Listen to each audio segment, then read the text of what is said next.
We've splashed down in tropical North Queensland and the vibrant modern city of Townsville for round 3 of the Australian Offshore Superboat Championships for 2011. Townsville is known as the commercial hub of northeastern Australia and is ideally located next to some of the best tourist spots the nation has to offer, giving those lucky enough who live here the best of both worlds. The view from Castle Hill overlooking the marina and the Superboats racecourse is simply stunning.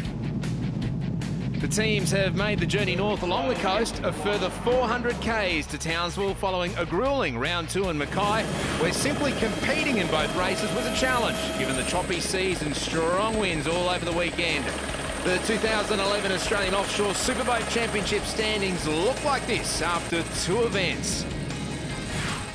In the big ones, the Class 1, Maritimo leads the way in the 1,000 horsepower class. It's the good guys from Mackay. In the 600s, it's Quasi 2. And in the 400s, FGI leads the class standings there. Now, what about overall? Maritimo, no one has been able to get close so far. Mustang almost 1,000 points behind, but then it starts heating up. Team 3 and Global Racing locked on 1,144 points each. So as you can see, it is tight here heading into Townsville. The harbour and the spectacular strand provide the perfect vantage point for spectators to catch a glimpse of these magnificent machines as the teams make final preps before Saturday's pole position shootout. The shootout focuses on pure speed, where a shorter, more traditional straight course is raced. Put simply, teams will be going flat out over the 5Ks to make pole position. Well, they say a week is a long time in politics, and the same can be said for the powerboats, because in the Class 1s, the defending Australian champs Team Mustang had a very difficult time of it 7 days ago, but they've now set the course alight with a scorching hot lap to claim pole against the classy and so far undefeated Maritimo outfit.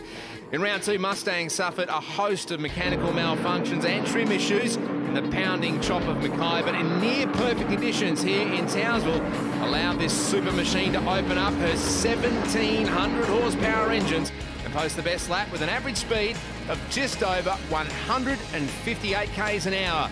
Now, in the 1,000 horsepower, the good guys team with Chris and Brendan Fryer, the brothers. Well, they rolled over last year in the shootout. They're determined to show race fans on the strand what their boat can do. And they put in 5 very quick laps, the best being just over 2 minutes, their average speed over 130 kilometres an hour.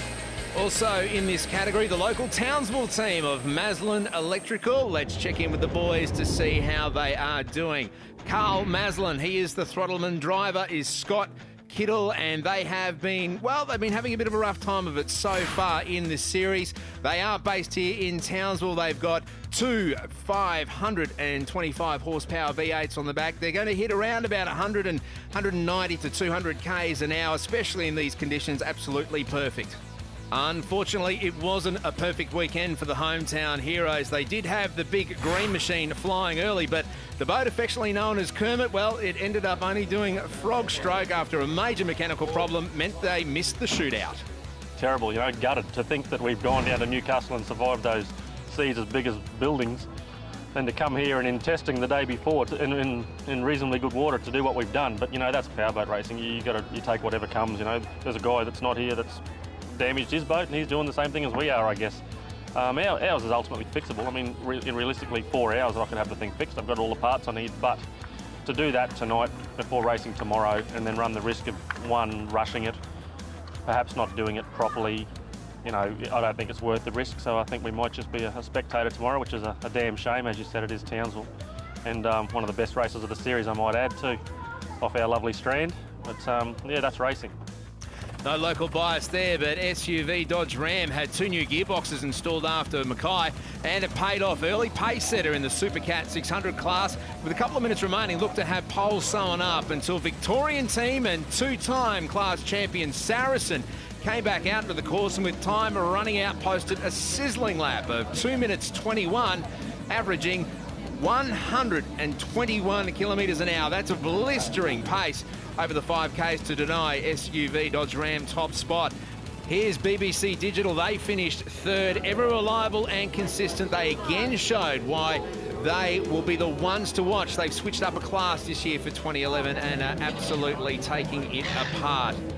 Mick Walker and Gary Smith in FGI were consistent in the Supercat 400 category as they averaged almost 100 k's an hour in their machine for the fastest lap. Ahead of the lightly raced Civic Video entrant It's About Time from Townsville.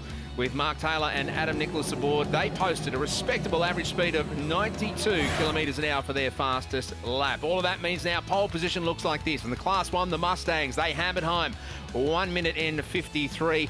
In the 1,000 horsepower, the good guys set a respectable 2:15. Not far behind them, Saracen in the 600s, and FGI rounds them out in the 400 Supercat class. Now, with pole positions decided across all 4 classes of racing, we are now only moments away from some of the fastest action you'll see on water anywhere in the world. This is the 2011 Australian Offshore Superboat Championship. Stay with us. We'll be right back.